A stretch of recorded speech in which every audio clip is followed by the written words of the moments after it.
안녕하세요. 여러분은 믿었던 사람에게 배신당했던 적이 있으신가요? 전 있습니다. 모든 배신이 힘들지만 그 중에서도 내가 마음을 주었던 사람에게 당하는 배신은 특히나 내 마음을 병들게 하죠. 전 어리석게도 그런 경험을 직접 한 후에야 사람을 함부로 믿어서는 안 된다는 것을 배우게 되었습니다. 부끄러운 경험이고 고백이 되겠지만 제 아픔이 다른 분들이 현명한 선택을 하실 때 도움이 되셨으면 해서 이야기를 해보려고 합니다. 전 스스로 똑똑하고 잘났다고 생각하고 살았던 사람이었습니다. 그러다 보니 잘난 척이 하늘을 찔렀고 그 잘남이 온전히 제 노력 때문인 줄 알았죠. 그래서 그 자만심에 주변을 돌아볼 생각도 하지 못했고 내가 믿었던 사람이 날 배신할 것이라는 생각을 한 번도 해본 적이 없었죠. 전 성실한 부모님 밑에서 자랐습니다. 공부를 꽤 잘했고 그러다 보니 학창시절 공부 못하는 아이들을 무시하거나 한심해하는 좀 재수 없는 성격이었던 것 같습니다. 학생의 본분은 공부이니 공부 잘하는 내가 제일 잘났고 그래서 그렇지 못한 친구들을 무시했었죠. 그러다 보니 고등학교만 나와서 남대문에서 장사를 하는 엄마도 조금은 무시했었습니다. 왜 남들 다 나오는 대학에 못 가서 남들 깔끔한 사무실에서 세련되게 일할 때 무거운 옷더미들을 이고 지고 끌고 다니는 몸 쓰는 일 하면서 힘들게 사나. 그땐 그게 그렇게 이상해 보였거든요. 아빤 평범하게 회사에 다니는 분이셨고 정이 많은 분이셨는데 그런 엄마를 너무나 사랑하고 아끼셨습니다. 그래서 항상 본인이 능력이 없어서 엄마가 고생을 하신다며 마음 아파하셨죠. 남대문에서도 도매상들을 대상으로 장사를 하다 보니 엄마는 낮밤이 바꿔 살았습니다. 덕분에 엄마는 항상 바쁘고 힘들었지만 대신 저희 가족이 돈은 부족하지 않게 쓸 수 있었죠. 제가 그때 공부를 잘할 수 있던 것도 엄마가 벌어온 돈으로 학원도 다니고 부족하면 과외도 한 덕이었겠죠. 어쨌든 그렇게 엄마는 새벽에 일을 하셨고 그러다 보니 일을 마치고 집에 들어오시면 제가 등교 전 아침밥을 해놓고 잠을 자러 가셨고 그러면 전 그 아침을 먹고 등교했습니다. 또 제가 학교를 마치고 학원까지 갔다 늦을막히 집에 돌아오면 엄만 이미 일하러 나갔기 때문에 중학교 이후엔 거의 얼굴을 마주치지도 못하고 지냈던 것 같습니다. 이미 엄마가 하나하나 챙겨줘야 하는 나이도 아니었고 서로 바쁘기도 해서 그런 생활이 그렇게 허전하지도 엄마에게 섭섭하지도 않았습니다. 그렇게 전 고등학교에 진학을 했고 여전히 성적은 꽤 잘 나오고 있어서 서울대를 목표로 열심히 공부를 했습니다. 그날도 독서실에서 공부를 하고 있었는데 핸드폰으로 계속 전화가 오더군요. 모르는 번호였습니다.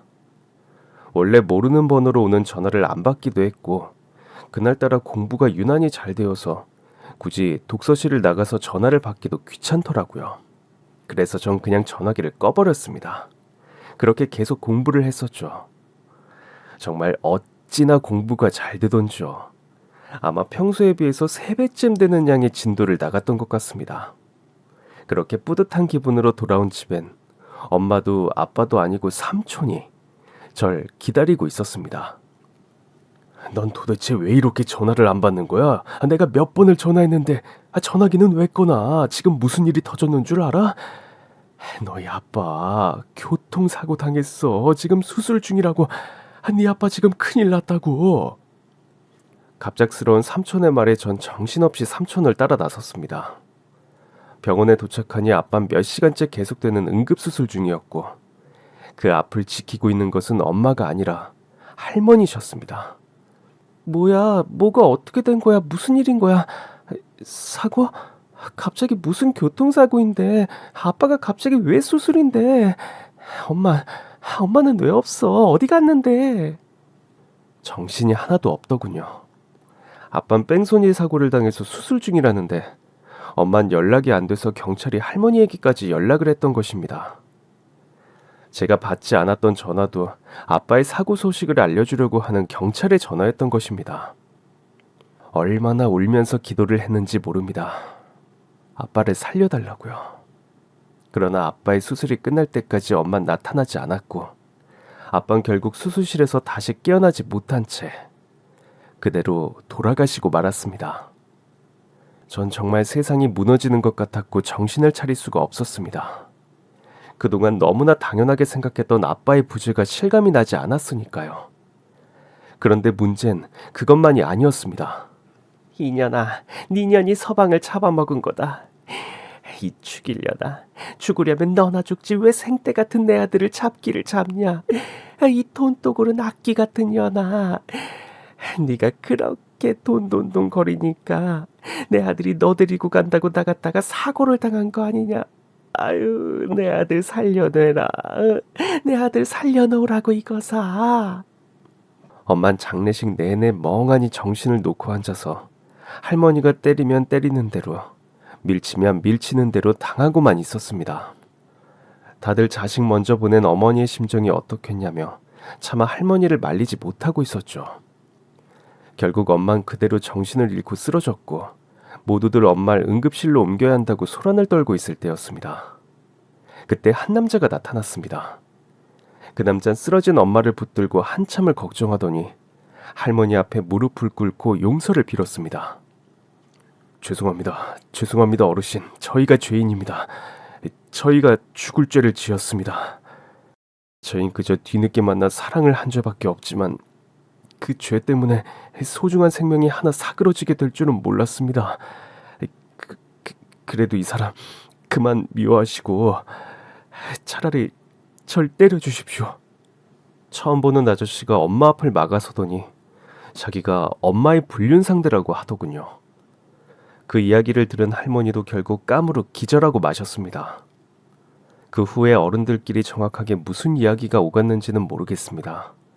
제가 본 것은 엄마가 입원해 있던 병실 앞에서 엄마의 머리카락을 잡고 흔드는 할머니, 그런 할머니를 말리는 삼촌, 그 옆에서 무릎을 꿇고 있던 한 아저씨와 악을 쓰며 이상한 소리를 하는 엄마였습니다.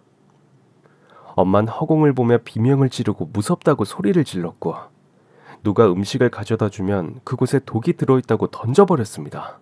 그런 와중에 절 보면 구석으로 숨어 들어가서 눈도 마주치지 못했습니다.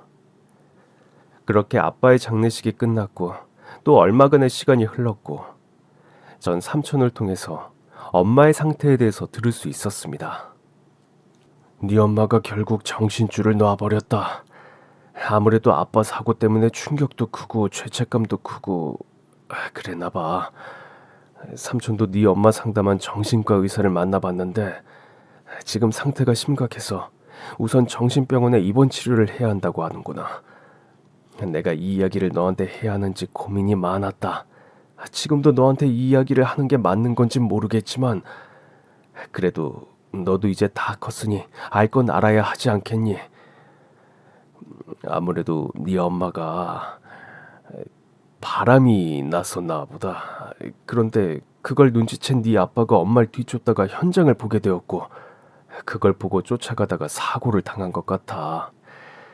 너희 엄만 자기 때문에 눈앞에서 남편이 사고를 당하는 것을 봤으니 그 죄책감이 너무 커서 못 버틴 것 같다. 그때 엄마 찾아온 남자 너도 봤지? 그 남자가 엄마랑 불륜을 한 남자라고 하더구나. 그 남자가 미안하다고 빌더라. 엄마랑 같이 장사하던 사람인데 몇 년 전부터 사랑하는 사이가 됐다고. 지금 당장은 네가 수험생이기도 하고 사춘기에 조심스러워서 몰래 만나고 있었는데 너 대학 가면 네 아빠랑 이혼하고 자기랑 합치기로 했다고. 그런데 이렇게 되어버렸다고 다 자기들 잘못이라면서 네 엄마도 앞으로는 자기가 다 책임지겠다고 하네. 그 사람이 앞으로 너희 엄마 챙기겠다고 해서 우선 그러라고 했다. 너도 한참 공부로 힘들 시기인데 이런 이야기 힘들겠지만 그래도 이럴수록 더 정신 차리고 더 열심히 공부해야지. 우선 넌 삼촌네로 가자. 그러다 보면 네 엄마 상태도 좋아지겠지. 전 아빠의 죽음을 제대로 받아들이기도 전에 엄마의 배신을 알게 되었습니다. 거기다 그 죄책감에 정신까지 놓아버린 엄마. 덕분에 전 엄마와 아빠를 동시에 잃게 되었습니다. 삼촌의 말대로 그나마 다행인 건 제가 따로 정신을 쏟을 곳이 있다는 거였죠. 다른 생각은 하지 않았습니다. 아빠의 사고에 대해서도 엄마의 배신에 대해서도 앞으로 어떻게 살지에 대해서도 말이죠. 그저 필사적으로 열심히 공부했고 결국 서울대에 합격했고 장학금을 받으면서 학교에 다녔고 졸업 후 로스쿨까지 진학했습니다. 그때까지 엄만 계속 정신병원에 있었고 전 단 한 번도 엄마를 찾아가 보지 않았습니다. 그렇게 전 제 마음속에서 엄마를 밀어놓고 있었습니다. 엄마와 바람이 났다던 남자도 엄마를 챙기는 것이 지쳤는지 어느 순간 엄마를 더 이상 찾지 않는다는 이야기도 언뜻 들었지만 그 역시 신경 쓰지 않았습니다. 다행인지 엄마가 그렇게 악착같이 모아놓은 돈으로 병원비도 제 학비도 충당이 됐고 그렇게 돈으로나마 엄마 노릇을 하고 있구나 하는 정도였습니다. 그렇게 시간이 흘렀고 저도 변호사 시험을 통과해서 유명 로펌까지 들어갔습니다. 이프로 이번 주말에 뭐해? 이프로도 알지? 내가 원래 오지랖이 넓다 못해 태평양이며 죽기 전에 백상의 커플을 탄생시켜서 극락왕생이 목표인 거. 내가 이프로한테 딱 맞는 완벽한 조건의 남자를 발견해버렸지 뭐야. 어때? 이번 주말에 내가 소개해주는 남자와 커피 한 잔 마시다가 눈이 맞아서 밥도 먹고 손도 잡고 그러다가 결혼해보는 것이. 저보다 선배였지만 성격도 좋고 평소 도움을 많이 받았던 선배가 남자를 소개시켜준다고 하더라고요. 자고로 사자 직업을 가진 사람은 사자 직업을 가진 사람을 만나야 한다면서 의사를 소개시켜 주었습니다. 이프로, 내가 보니까 자고로 남자 조건 중에 최고가 바로 부모빨이야.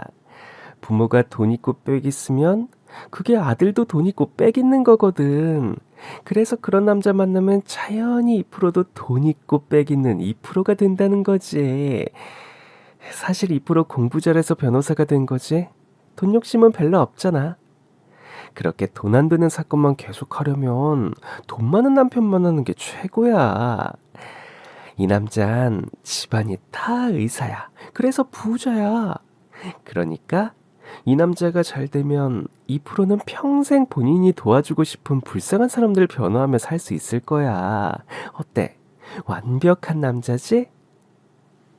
그렇게 만난 남잔 저보다 2살 연상에 순진하고 성실한 사람이었습니다. 죄송합니다. 제가 공부만 오래 해서요. 너무 재미가 없을 거예요. 죄송합니다. 남자 중학교, 남자 고등학교 나오고 의대 다니면서도 여자 동기들이랑은 별로 이야기도 못 해봤어요.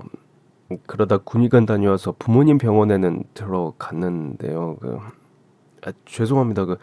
그래서 환자 보는 것도 여자 환자는 힘들어서 비뇨기과를 지원했어요. 친구들이 모태솔로라고 놀려서 점점 더 사람 만나는 게 자신이 없어지더라고요. 그래서 오늘도 안 나오려고 했는데 죄송합니다. 그래도 결혼은 해야지 싶어가지고. 모태솔로라고 주장하던 남자는 그게 작업 멘트인지 아니면 너무 긴장해서 그랬는지 혼자서 한참을 떠들더군요.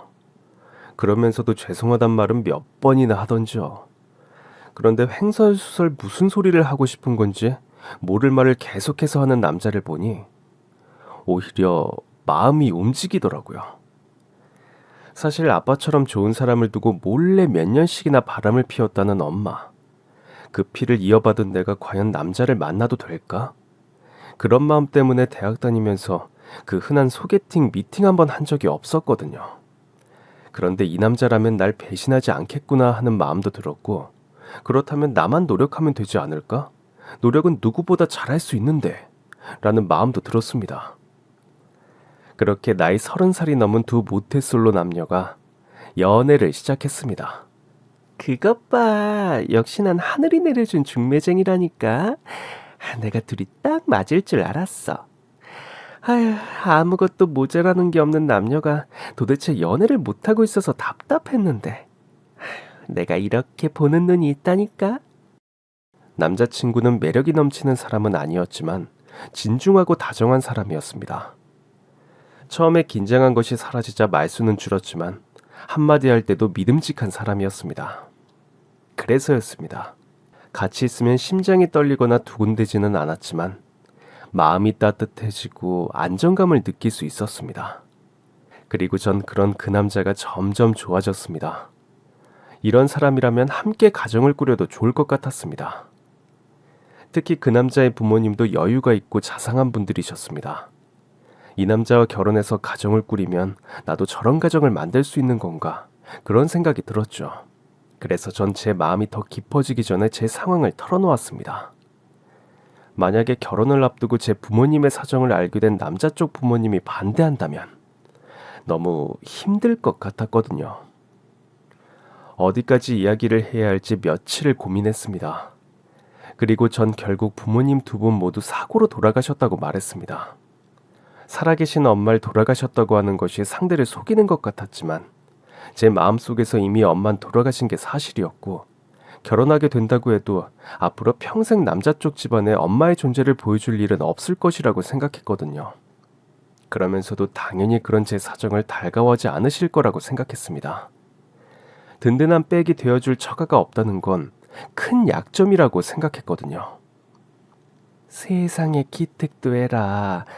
부모님이 사고로 돌아가셨으면 마음의 상처가 컸을 텐데 이렇게 잘 자랐으니 하늘에서도 얼마나 기특해하고 계시겠니. 내가 훨씬 더 잘해줘야겠네.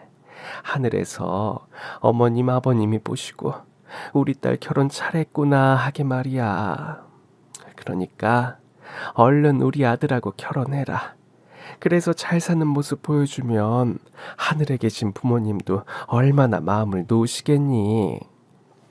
제가 돈을 잘 버는 변호사라고는 하지만 그래도 결혼할 때 부모님 자리가 비었다는 것을 문제 삼으려고 하면 얼마든지 문제가 될 만한 이야기였습니다.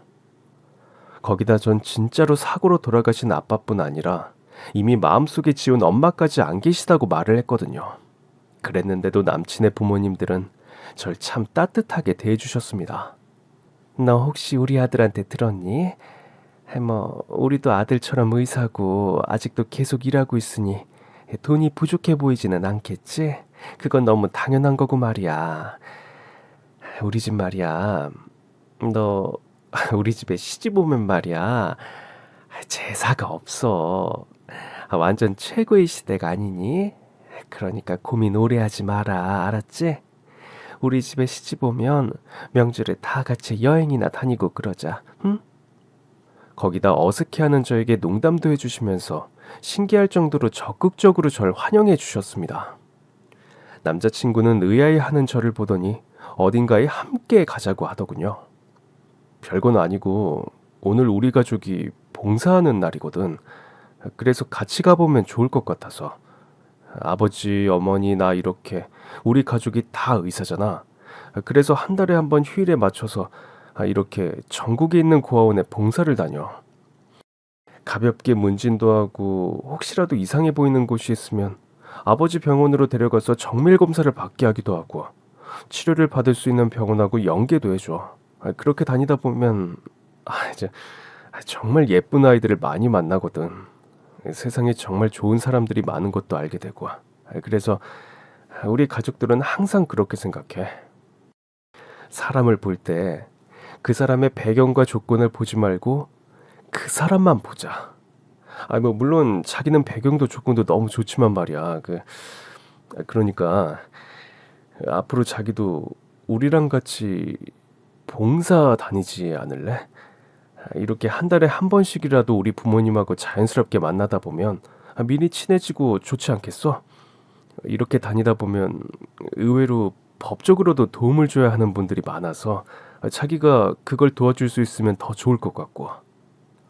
정말 멋진 가족이었습니다. 바쁜 시간을 내서 봉사를 다니는 의사 가족이라니요. 자신이 가진 것을 나누는 너무나 따뜻한 모습이었습니다. 그래서 저도 그 후에는 시간이 나는 대로 봉사에 따라다녔고 남자친구와 부모님이 아이들의 상태를 살필 동안 법률적인 상담이 필요한 일이 있다면 돕고 그런 일이 없다면 아이들과 놀아주거나 빨래, 청소 같은 일을 했습니다. 함께 봉사를 하고 나면 남자친구의 집으로 가서 함께 식사를 하거나 차를 마시면서 시간을 보내기도 했고 점점 더 친해지면서 따로 남자친구의 어머님을 만나서 쇼핑을 하거나 공연을 보러 다니는 일도 생겼습니다. 그렇게 시간을 보내다 보니 전 점점 남자친구의 가족 사이에 있는 것이 익숙해졌습니다. 마치 과거 부모님이 모두 살아계시고 엄마의 부정을 몰랐던 그 시간, 엄마가 미치기 전 그 시간으로 돌아간 것 같다는 생각이 들어서 좋기도 했습니다. 그렇게 순식간에 2년이라는 시간이 흘렀습니다. 주변에서 슬슬 결혼 안 하냐고 궁금해하는 소리가 들렸고 저도 이 정도면 결혼해도 괜찮지 않을까 하는 생각이 들 무렵 그 사람이 결혼 이야기를 꺼냈습니다. 그 사람은 프로포즈도 꼭 자기처럼 했습니다. 난 일 때문에 늦을 일도 많을 거고 환자 때문에 힘들어할 때도 많을 거야. 그래서 당신이 일 때문에 늦는 것도 고객 때문에 힘든 것도 다 이해해주고 위로해줄 수 있을 거야. 그 빨래랑 청소를 잘하진 못하지만 당신이 집안 살림에서 다른 사람의 도움을 받을 수 있도록 내가 돈을 열심히 벌어올게. 그러니까 내가 재미없고 심심하겠지만 나랑 결혼해 줄래? 제가 개그맨을 찾는 것도 아니고 왜 그렇게 자신이 재미없으니 제가 싫어할 거라고 믿고 있는지 그것이 희한한 남자친구였습니다. 그러나 제가 찾는 건 저에게 안정감을 주고 제가 믿을 수 있는 그런 남자였으니 전 결혼을 결심했습니다. 더구나 다정한 그 남자의 부모님이 정말 좋았거든요. 삼촌, 소개시켜주고 싶은 사람이 있어요. 2년 동안 만난 사람이에요. 좋은 사람이고 따뜻한 사람이에요. 같이 있으면 행복해요. 믿을 수 있는 사람이라 함께 살면 엄마처럼 절 배신할까봐 겁나지 않을 것 같은 그런 사람이에요. 그러니까 삼촌이 제 보호자로 그 사람을 만나주세요. 엄마 이야기는 안 했어요. 창피한 문제가 아니라 제 마음속에서 이미 엄마가 없어서 그래요. 엄마가 절 배신한 순간 저도 엄마를 지운 거예요. 그러니까 삼촌이 저희 부모님을 대신해서 그 사람을 만나주세요. 그러나 삼촌은 단호했습니다. 이제 엄마를 용서할 때도 되지 않았니? 어떻게 살아있는 엄마를 없다고 해? 그게 시간이 지나면 결국 너에게 상처로 돌아올 거야. 엄마가 너한테 실수한 거 맞아. 잘못한 거 맞아. 그걸 내가 아니라고 하는 건 아니야. 나도 그렇게 생각해 달라는 건 아니야. 그러나 엄마가 널 세상에 내보내고 사랑했던 순간도 분명히 있었어. 그런 엄마인데 어떻게 하나밖에 없는 딸이 결혼하는 걸 알리지 않아. 그건 너한테도 너무 큰 상처가 될 거야. 이건 널 위해서 하는 말이야. 이제 엄마를 용서해주면 안 되겠니? 제가 힘들 때 누구보다 가까이서 위로해주고 힘이 되어주었던 제 편이라고 생각했던 삼촌이 계속해서 엄마 이야기를 꺼냈습니다. 삼촌, 내가 지금까지 어떤 마음으로 살아왔는지 삼촌이 제일 잘 알지 않아요? 저 엄마 때문에 우울증 약도 먹었고 불륜 사건은 치를 떨면서 어떻게든 이기려고 해요. 부모가 먼저 자식을 버렸다면 자식은 할 수 있는 게 없어요. 삼촌, 전 엄마의 딸인 게 너무 싫어요. 아빠는 엄마 때문에 죽은 거예요. 엄마는 나한테서 아빠도 엄마도 빼앗은 거라고요. 그런데 어떻게 저한테 엄마를 다시 보라고 할 수가 있으세요? 다른 사람도 아니고 삼촌이 어떻게 그렇게 말씀을 하세요? 성인이 되고 누구보다 강하게 버텼던 저였지만 결혼을 앞두고 삼촌과 부딪히면서 정말 많이 싸우고 울기도 많이 울었습니다. 전 도저히 엄마를 용서할 생각도 마음도 없었거든요. 결국 전 삼촌에게도 제대로 도움을 받지 못했고 혼자 결혼을 준비했습니다. 이것저것 준비하며 아빠가 그리울 때가 많았지만 다행히 금전적으로는 여유가 있어 다른 문제는 생기지 않았습니다. 그러다 보니 남친의 부모님들이 많은 도움을 주셨습니다. 뭐 너도 능력 있는 변호사니 돈이야 넉넉히 벌고 있을 테지만 또 내 마음이 그렇지가 않구나. 굳이 이 돈이 필요하진 않겠지만 난 이미 네가 딸 같아서 마음이 쓰이는구나. 너도 나를 친정아빠다 생각하고 이거 받아라. 이제 앞으로 한 식구 되면 용돈 줄 일 자주 있겠지만 이건 결혼 전에 주는 첫 용돈이다. 이걸로 먹고 싶은 것도 사 먹고 사고 싶은 것도 사라. 요즘 애들 가방 좋아한다던데 가방도 사고. 혹시 모자라면 이야기해. 이 아빠가 더 줄 테니까. 특히 시아버지가 될 남친의 아버지는 정말 며느리 사랑은 시아버지라는 것을 몸소 실천해 주시는 분이셨습니다. 가끔 불러내서 용돈도 주셨고 맛있는 것도 먹자고 하시면서 아빠의 자리를 대신 채워주려고 노력하셨습니다. 가끔 환자들에게 받았다며 기프트콘을 전달해 주시기도 하셨고 남자친구와 데이트를 하라며 공연 티켓을 보내주기도 하셨습니다. 덕분에 전 행복한 미래를 꿈꾸며 결혼 준비를 해나갈 수가 있었습니다. 식장을 예약하고 신혼여행지를 정하고 사람들에게 청첩장도 돌리고 웨딩 사진도 찍고 일로 바쁜 중에도 하루하루가 참 충만했습니다. 그러나 삼촌은 그런 절 그냥 놔두지 않았습니다. 이제 정말 결혼이 얼마 안 남았구나. 자꾸 내가 이런 말 하는 거 네가 싫어하는 건 아는데 너희 엄마도 많이 괜찮아졌어. 그러니까 더 늦기 전에 결혼 전에 한번 만나보는 게 어때? 어떻게 딸이 결혼하는데 엄마가 모르게 할 수가 있니? 너는 믿기 힘들지만 엄마도 너무 힘들었어. 그러면서도 널 많이 그리워해. 그러니까 너도 더 늦기 전에 나랑 같이 엄마를 만나러 가보자. 내가 이렇게 부탁할게. 응? 너 이러다가 정말 후회할까 봐 그래. 전 정말 삼촌을 이해할 수가 없었습니다. 삼촌 나는요. 사람이 죄를 지었으면 벌을 받아야 한다고 생각해요. 그건 가족 간에도 마찬가지고요. 엄마는 아빠를 배신하고 날 버린 거예요. 그랬는데 왜 전 엄마를 배신하면 안 되고 버리면 안 된다는 거죠? 쓸데없는 고집이라고 하셔도 어쩔 수 없어요. 삼촌에게 감사한 건 사실이지만 그렇다고 엄마를 용서할 정도로 삼촌에게 모든 것을 맞춰드릴 수는 없어요. 전 이제 새로운 가족이 생길 거고 그 사람들한테 차마 엄마라는 짐을 보여주고 싶지도 함께하자고 하고 싶지가 않아요. 전 분명히 말했어요. 전 엄마가 없어요. 10년이 넘는 시간 동안 저라고 왜 엄마가 그리운 순간이 없었을까요? 엄마에 대한 모든 것이 오해였다고 하는 꿈을 몇 번이나 꾸었을까요? 인생에서 가장 가깝던 아빠가 사라진 순간 엄마도 잃었는데 제가 왜 엄마를 그리워하지 않았겠습니까? 그래서 더 미웠습니다. 엄마였으니까요. 항상 믿었던 엄마였으니 그 배신이 너무나 슬프고 컸고 아팠습니다. 그래서 전 도저히 엄마를 용서할 수가 없었습니다. 결국 삼촌도 더 이상 저에게 엄마에 대해서 이야기하는 것을 포기하는 듯 했습니다. 그러나 그건 제 착각이었죠. 결혼식 전날 삼촌이 절 불렀습니다. 내일이면 네 결혼식이구나. 축하한다. 그동안 힘든 중에도 잘 자라주어서 고맙고 기특하구나. 어쨌든 내일은 정신이 없어서 제대로 말하지 못할 것 같으니 지금 먼저 말해두마. 그동안 힘든데도 잘 자라줘서 고맙고 수고 많았다. 네 아빠도 하늘에서 널 너무 기특하게 생각하고 있을 거야. 장하다. 그런데 정말 내가 혼주석에 앉아도 될지 모르겠다.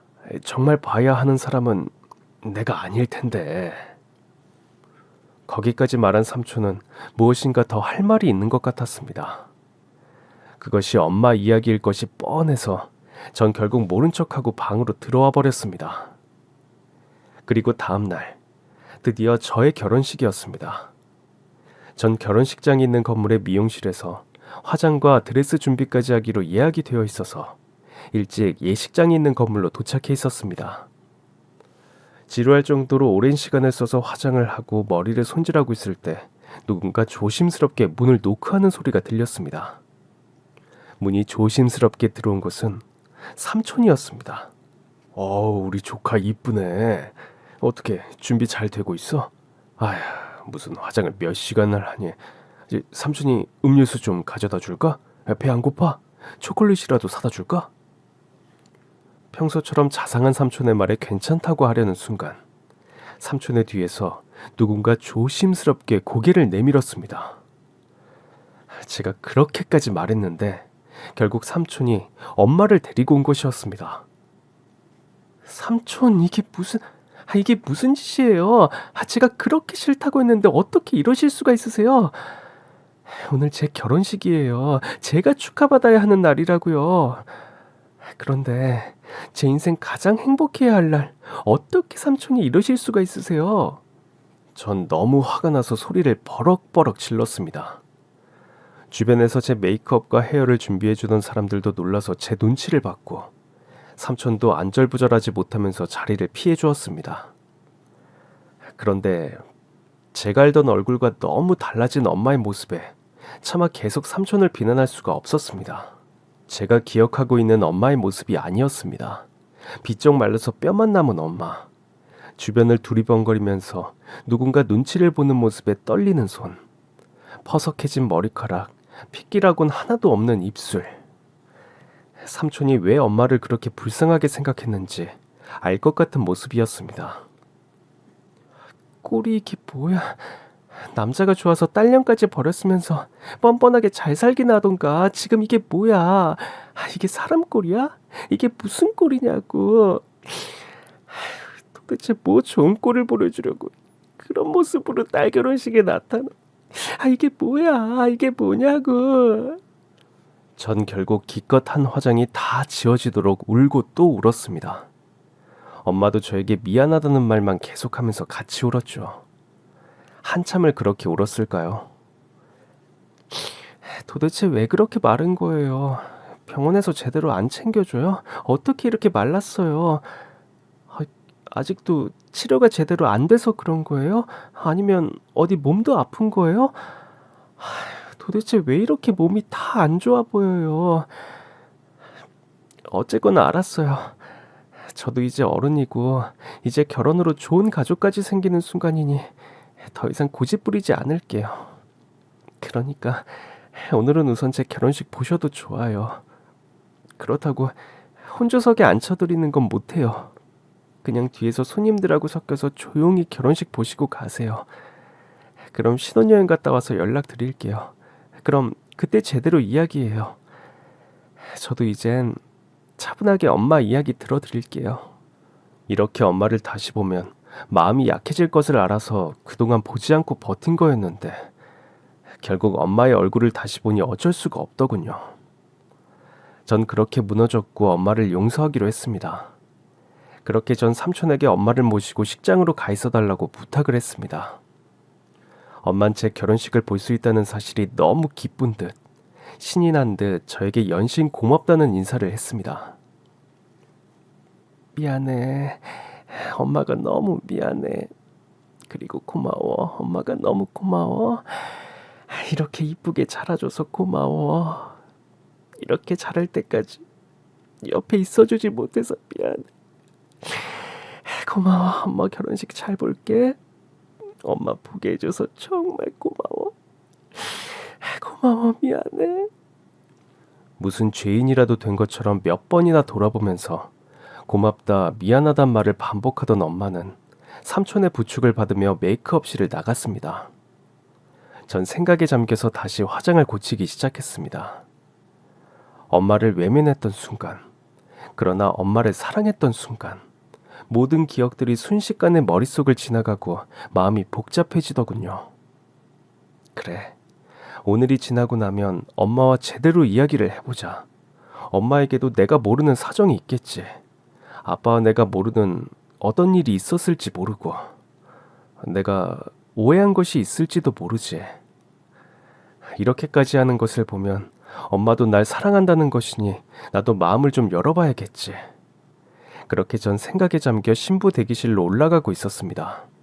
그런데 그때 누군가 절 거칠게 잡아챘습니다. 그리고 억지로 끌고 나가려는 듯 마구 잡아당기기 시작했습니다. 엄마였습니다. 그런데 이번엔 표정이 전혀 달랐습니다. 마치 지옥에서 올라온 악귀 같은 표정이었습니다. 사람들도 놀라고 저도 무슨 일인가 엄마를 보는데 엄만 어디서 그런 힘이 나온 건가 싶게 절 잡아 끌었습니다. 너 여기서 이러고 있으면 안 돼. 얼른 나가자. 얼른 여기서 나가자. 얼른 여기서 도망가야 돼. 너 여기 있는 거 들키면 큰일 나. 그놈들이 널 가만두지 않을 거야. 그놈들 눈에 띄면 안 돼. 얼른 가자. 어서 도망가야 돼. 어서 피해야 해. 이러다 잡히면 큰일 나. 전 결국 꾹 누르고 있던 인내심이 끝장나 버렸습니다. 엄마 진짜 왜 이래? 엄마 정말 미친 거야? 정신줄 놓은 거야? 그런 거야? 엄마, 오늘 엄마 딸이 결혼하는 날이야. 엄마 딸이 행복해지려고 하는 날이라고. 그런데 어떻게 이래? 도대체 어떻게 나한테 이럴 수 있냐고. 엄마가 뺏은 행복 이제 겨우 찾으려고 하는데 어떻게 엄마가 나한테 이럴 수 있어? 겨우 고쳐진 화장이 번지면서 눈물이 흘렀고 소란스러운 소리에 주변 사람들의 시선이 몰리기 시작했습니다. 그러나 엄마는 주변을 돌아보며 절 어떻게든 끌고 가려고 애썼고 뒤늦게 쫓아온 삼촌도 놀라서 엄마를 말리려고 했습니다. 그러나 제가 도저히 따라 나설 것 같지 않아서인가 결국 엄마는 가만히 제 귀에 대고 속삭였습니다. 저놈은 네 아빠를 죽인 놈이야. 우리 원수라고. 어서 도망쳐야 한다고. 엄마가 정말 미쳤구나 했습니다. 어쩌다 이렇게 된 건지 정말 막막하기만 했습니다. 그런데 그 순간 전 누군가 눈에 들어왔습니다. 제 시아버지가 될 사람 옆에 서서 인사를 하고 있는 남자가 눈에 들어왔습니다. 제 남친과도 가까운 사이인 듯 웃으면서 인사를 하고 있었습니다. 제가 어떻게 잊을 수 있었을까요? 그 얼굴을요. 눈만 감으면 지금도 선명하게 떠오르는 그날의 일을요. 마치 사진으로 찍힌 듯 선명한 그날에 엄마 옆에 있던 그 남자의 얼굴을요. 넌 저 사람한테 잡히면 안 돼. 큰일 나. 숨어야 해. 도망가야 해. 그렇게 시간이 오래 지났는데 내가 어떻게 버텼는데 왜 아직도. 아빠가 사고를 당했던 날, 엄마가 미쳤단 소리를 들었던 날, 엄마의 상간남이라며 옆을 지키고 있던 그 남자. 사고가 날 때 자신과 있던 엄마를 보고 놀랐던 아빠가 자신들을 쫓아오기 위해 도로로 뛰어들어 달리고 있던 차를 피하지 못했다고 증언했던 그 남자. 아빠의 장례식 중에도 계속해서 엄마에게 시선을 떼지 못하고 지키고 있던 그 남자. 결국 엄마가 정신병원에 입원하게 되자 보호자를 자처하며 입원과 수속을 담당했던 그 남자.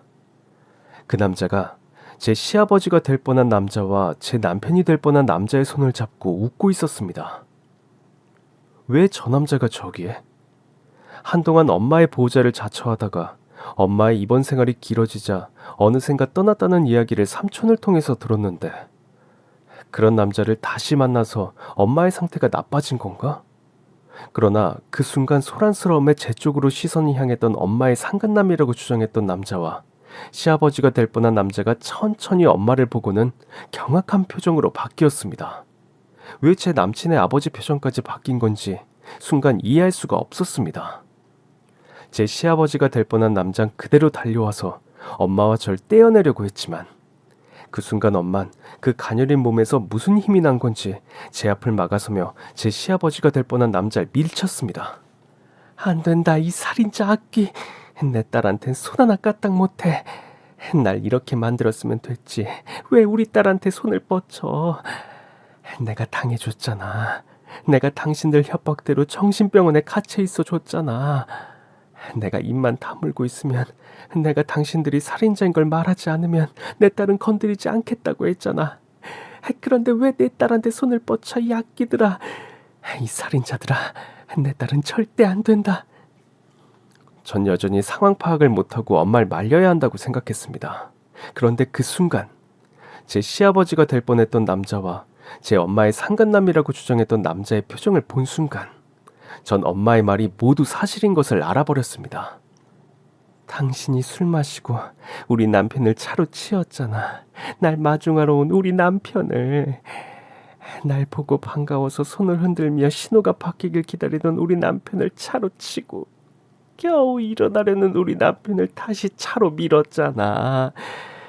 내 눈앞에서 내 남편이 차에 치였는데 그렇게 정신을 잃고 피를 흘리고 있는데 당신들은 술에 취하다 못해 몸도 가누지 못하면서 그렇게 차에서 내려서 우리 남편 보고 깔깔거리며 웃었잖아. 당신은 그 옆에서 사람이 불구가 되는 것보다 사망하는 게 보상금이 더 싸게 먹힌다며 역시 원장님이 최고라고 잘했다고 웃었잖아.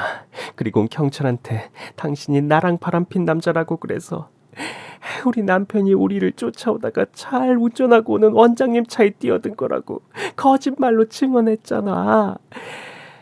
그러면서 나한테 딱 붙어서 사실을 이야기하면 내 딸도 차로 밀어버린다고, 내 딸 험한 꼴 보게 하고 싶지 않으면 입 다물라고 그렇게 협박했잖아.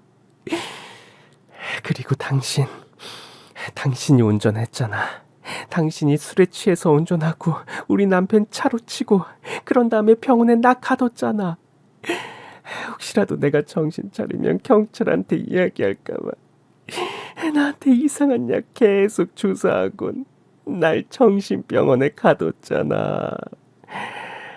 그러면서 얌전히 10년만 기다리면 우리 딸은 그냥 두겠다고 했잖아. 그런데 왜 우리 딸 앞에 나타난 거야? 왜 우리 딸 앞에 나타났냐고? 마치 짐승이 울부짖는 것 같았습니다. 애간장이 찢어진다는 게 이런 걸까요? 엄만 정말 피를 토하듯 소리를 지르면서 악을 쓰고 우셨고, 주변 사람들이 그 소리를 듣고 수군거리기 시작했습니다. 전 이게 지금 무슨 상황인지 제대로 이해도 하지 못하고 멍하니 눈앞에 난장판을 보고 있었습니다. 제일 먼저 정신을 차린 건 엄마의 상간남이라고 하던 남자였습니다. 그 남자는 엄마를 잡아채려고 했고, 전 그 순간 신고 있던 웨딩 슈즈를 벗어서 그 남자의 머리를 찍었습니다. 우리 엄마한테 손대지 마, 이 개자식아! 상황을 살펴보고 있던 삼촌도 제 지인들도 몰려와서 엄마와 제 주변을 둘러싸고 막아주었습니다. 누군가 경찰에 신고하는 소리도 들렸고 호텔 측 경비 인원도 뛰어왔습니다. 아니라고. 저거 미친년이야. 미친년이라고. 왜 미친년 말을 들어? 당신들 내가 누군 줄 알고 이러? 나 기부왕 유원장이야. 내가 자원봉사를 얼마나 하는데 우리 병원이 얼마나 큰데 지금 니들이 이래? 시아버지가 될 뻔했던 그 남잔 지금까지 절대 본 적이 없는 포악한 괴물의 얼굴을 하고 주변에 소리를 치기 시작했고, 그 모습은 정말 악귀 같았습니다. 사람들은 혀를 차며 제 시아버지가 될 뻔한 남자를 가운데 두고 수군거리기 시작했습니다. 그때였습니다. 엄마는 식장으로 들어가던 트레이에서 3층짜리 웨딩 케이크를 집어들고 그걸 제 시아버지가 될 뻔한 남자의 머리에 가져다 꽂았습니다.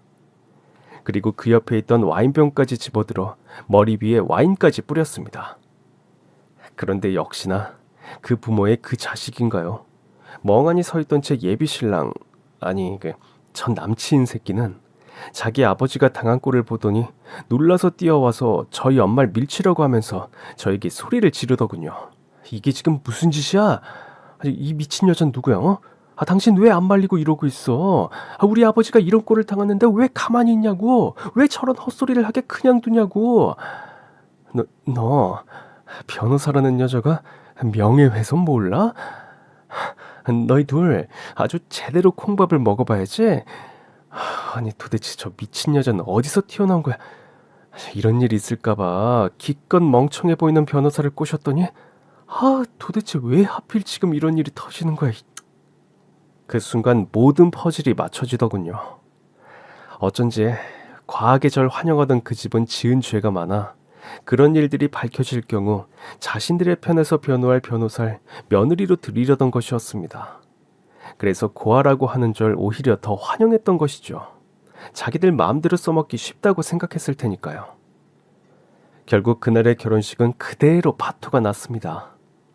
전 엄마에게 그동안의 사정에 대해서 다 자세히 들은 후 뒤늦게나마 아빠 사고 당시의 증거들을 모아 그 미친 음주운전 살인자 놈들에게 민사 형사 고소는 물론 우리 엄마를 협박한 것과 정신병원에 강제 감금한 것, 엄마에게 불법적인 양보를 투여한 것 등 모든 죄를 탈탈 털어서 긴 법정 싸움 중입니다.